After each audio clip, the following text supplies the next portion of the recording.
மானம் குறையும் இன்னு மாசு படியும் இன்னு வீணா கதை முடிஞ்சு போச்சு.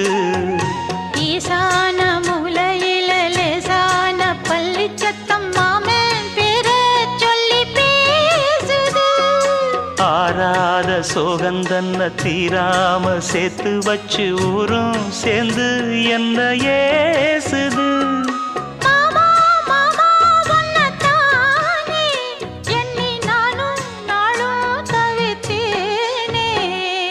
கூண்டுக்குள்ள என்ன வச்சு கூடி நின்ன ஊற விட்டு கூண்டுக்குள்ள போனதென்ன கோலக்கிளியே.